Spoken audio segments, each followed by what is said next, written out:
अख्खा घोळ हा शरद पवारांनी केला. हा अपघात आहे, घातपात नाही हे सांगण्याची घाई करणं शरद पवारांना आज डेटला अंगलट आलं. शरद पवारांच्या त्या स्टेटमेंटमुळे भाजपला किंवा अजित पवारांच्या पक्षाला जर हा प्रश्न करायला गेले की अजित पवारांच्या विमान अपघातामध्ये काय घडलंय त्याबाबत बोला, तर ते म्हणतात ज्येष्ठ नेते शरद पवारांनी सांगितलंय हा अपघात आहे, घातपात नाही. जर हे सांगण्याची घाई केली नसती तर या मुद्द्यावरून फडणवीस, भाजप आणि अजित पवारांच्या पक्षाला घेरता आलं असतं, असंही एका गटाचं मत आहे. संजय राऊत, छगन भुजबळ, अमोल मिटकरी असोत किंवा मग रुपाली पाटील ठोंबरे असोत, अजित पवारांच्या अपघातानंतर आता हळूहळू सोशल मीडियावर जे घातपाताचे दावे केले जातायत ते आता प्रत्यक्ष संजय राऊतांच्या रूपानं देशाच्या संसदेपर्यंत जाऊन पोहोचलेत. अजित पवारांचा केवळ अपघात नव्हे तर घातपाताचा संशय व्यक्त केला जात असताना हे प्रकरण आता गंभीर स्वरूपानं समोर येत आहे. सुरुवातीला अजित पवारांचा मृत्यू निव्वळ अपघात असल्याचा दावा अनेकांकडून करण्यात आला. सर्वात महत्त्वाचं म्हणजे अजित पवारांच्या अपघाताच्या दिवशीच शरद पवार यांनी तातडीनं मीडियाच्या माध्यमातून एक निवेदन सादर करत हा अपघात असून याला राजकीय रंग न देण्याचं आवाहन केलं होतं. परंतु एकीकडे डोंगराएवढं दुःख समोर असताना शरद पवारांना यावर स्पष्टीकरण देण्याची बुद्धी कशी सुचली, हा देखील प्रश्न आता विचारला जातोय. अजित पवारांच्या घातपाताची शंका व्यक्त करताना ममता बॅनर्जींसह संजय राऊत यांनी संशयाची सुई थेट भाजपकडेच नेलीय. अजित पवारांनी 10 दिवस आधीच भाजपच्या भ्रष्टाचाराची माहिती आपल्याकडे असल्याचा दावा केला होता. त्यानंतर अशा पद्धतीनं अजित पवारांचा संशयास्पद मृत्यू होणं शंका निर्माण करत असल्याचं राऊतांनी म्हटलंय. स्थानिक स्वराज्य संस्थांच्या निवडणुकांच्या तोंडावर महायुतीत असूनही अजित पवार आणि भाजपमध्ये तणाव वाढला होता. अजित पवार यांच्याशी भाजपची अनेक ठिकाणी युती होऊ शकलेली नव्हती. यात पुणे महानगरपालिकेसह पिंपरी चिंचवड महानगरपालिकेचाही समावेश होता. बहुतेक ठिकाणी भाजप शिवसेनेची युती असताना अजित पवारांनी मात्र महायुतीत असूनही त्यांनी कधी हिंदुत्वाला पोषक असं वक्तव्य केल्याचं आठवत नाही. याचाच अर्थ ज्या पद्धतीनं अजित पवार हयात असताना हळूहळू भाजपपासून अंतर ठेवून राहत होते, हे बघता अजित पवारांच्या मनात नेमकं काय वादळ सुरू होतं याचं रहस्य त्यांच्यासोबतच गेलंय. परंतु यातून राजकीय अर्थ काढायचे झाल्यास भाजप आणि अजित पवार यांच्यात स्थानिक स्वराज्य संस्थांच्या निवडणुकीपासून अनेक खटके उडाल्याचं आपण प्रचारसभांमध्ये पाहिलंय. अजित पवारांनी पुण्यातील भाजपच्या स्थानिक नेतृत्वावर टीकेची झोड उठवली होती.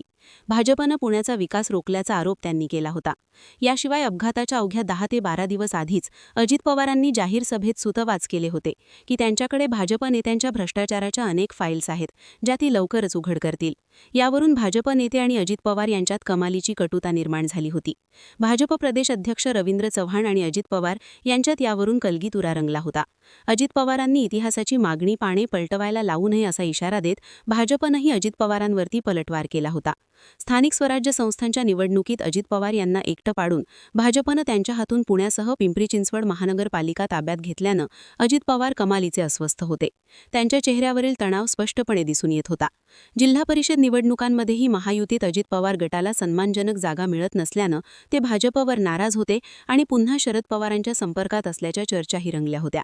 हे सगळं नाराजी नाट्य बघता अजित पवार पुन्हा शरद पवार यांच्या गटाकडे जाणार की काय अशी भीती भाजपला लागून होती.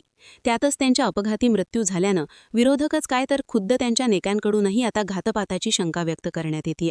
संजय राऊत यांनी या अपघातावर संशयाची सुरी थेट भाजपवर रोखलीय. राऊत यांच्या दाव्यानुसार 15 जानेवारीला अजित पवारांनी भाजप नेत्यांच्या फाईल्स काढण्याची धमकी दिली आणि 28 जानेवारीला त्यांचा अपघात झाला. फाईल्सचा विषय निघताच अपघात कसा होतो असा प्रश्न त्यांनी उपस्थित केला. पडद्यामागे काहीतरी काळं बेरस शिजलं आहे असं म्हणत त्यांनी या प्रकरणाची सखोल न्यायालयीन चौकशी करण्याची मागणी केली आहे.